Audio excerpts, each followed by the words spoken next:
The ball crosses the line. The crowd erupts. Players are hugging, sprinting toward the corner flag, already celebrating a goal that's going to decide the match. And then the referee makes a small rectangle shape with his fingers, and the entire stadium goes quiet because everyone in the building just learned the same thing at the same time. None of that mattered yet. This is VAR. And despite being one of the most argued about pieces of technology in modern sport, almost nobody watching can actually explain what's happening in that pause. Not the timing, not the rules, not who's even making the decision. So let's fix that, starting with the most important sentence in this entire video. The referee on the field is still in charge. Always. VAR cannot overrule anyone. It can only whisper. Think of VAR as a fact-checker sitting in a windowless room hundreds of miles away, watching the same match you are, except with 42 camera angles instead of one pair of eyes. That fact-checker isn't allowed to interrupt every sentence.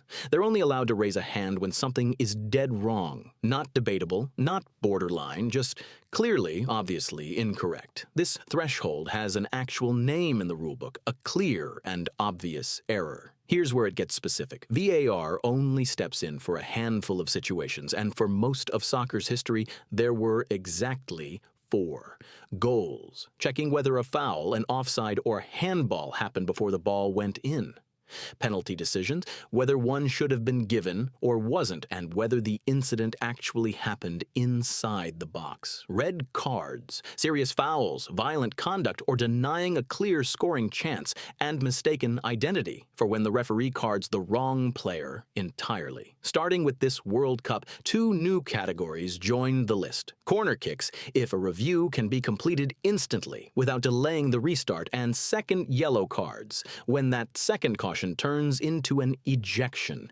Every single one of these categories is being checked constantly, automatically, in the background, every time the ball is in play. You don't see most of it. The vast majority of checks end in nothing. The VAR team confirms the referee got it right, and the match simply continues, without you ever knowing a check happened at all. A review is different.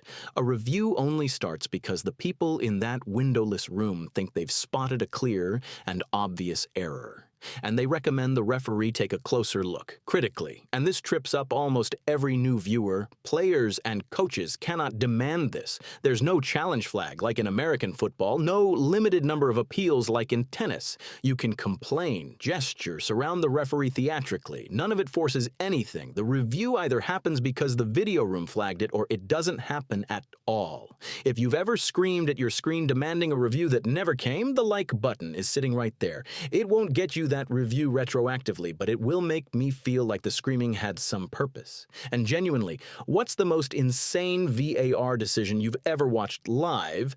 Drop it in the comments. I want screenshots. If this is the first time anyone's actually explained what that little box drawing gesture means, subscribing means you get the next one explained just as clearly. So the referee gets the recommendation, draws that rectangle in the air for everyone to see, and walks to a screen at the edge of the pitch called the referee review area.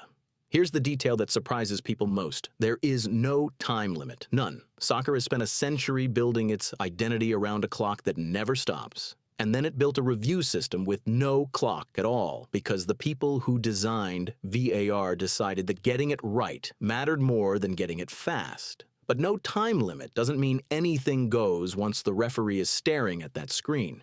Some decisions are what the rulebook calls factual, the literal location of a foul, whether a player was offside, whether the referee carded the wrong person entirely. If the video clearly shows the truth on these, the referee has to change the call. There's no judgment left to exercise. The evidence simply is what it is. But other decisions stay subjective even after 100 replays. Was that foul inside or outside the box? Did that arm move toward the ball on purpose? Was that tackle reckless or just aggressive? On these, the referee can watch every angle FIFA has and still walk away from the screen having changed nothing, because the standard was never "I disagree." It was always clear and obvious error. And a debatable call, by definition, isn't that. The same camera footage can produce 2 completely different rulings on 2 completely different nights from 2 completely different referees, and both of them would be following the rules correctly. This is the part that frustrates people the most. And it's also the part that makes the entire system make sense. VAR was never built to make soccer perfect.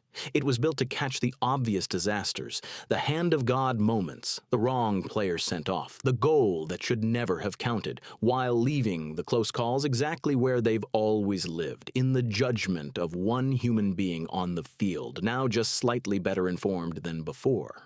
That's the whole shape of it. A fact-checker in a distant room, a threshold deliberately set high enough that most checks vanish without a trace, and a referee who walks to a screen, looks the evidence in the eye, and still gets the final word. The technology didn't replace the human judgment. It just gave it better homework before the verdict.